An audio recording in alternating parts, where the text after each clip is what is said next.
Hello everyone, it's Shane Kanto, your Wasteland reviewer, and I'm here to review Persepolis. And this is a graphic novel from author Marjane Satrapi, and focuses on her life growing up in Iran and moving to Europe and spending time there and coming home and dealing with a wide range of different things, from being a child in a modern Iran when traditionalists took over and shifted the whole entire culture of the country back to having to wear headdresses and not being able to show skin and not even being able to run down the street because some of her body parts move in an obscene way, and all these things in between. And there's so much depth to this story. And first off, I love the drawings in this very stark black and white perspective on how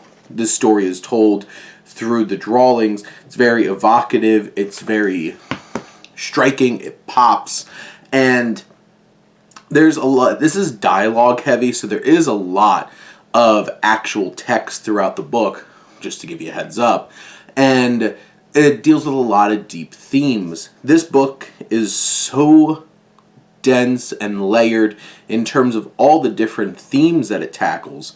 And right at the center, we have our protagonist, who is engaging and dynamic, and she struggles.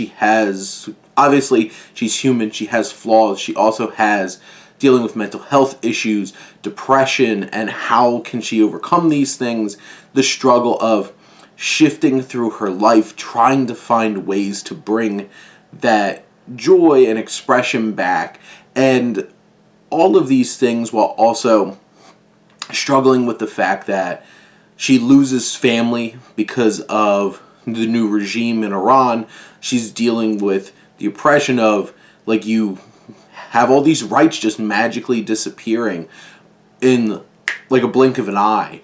And it's very interesting how well this story takes that very ground level perspective on radical change, like schools being shut down to reorganize the curriculum, certain things being banned and not being able to read them or being expressed, which is so perfect seeing as this is a banned book now. And you have this story dealing with those very traditional, strong, authoritarian acts and how rebellion works. And you see that. You see the geopolitical issues over the course of a decade or so in the Middle East, from the overthrow in Iran to Saddam Hussein invading Kuwait in the early 90s. You have all that as a backdrop here, and then you have the very personal aspects of how they're struggling and how our main protagonist and those around her try to rebel and express themselves and be able to do modern things and Western ideas, and dealing with the love of family and the different dynamics that are fully fleshed out between her and her father and her mother and her different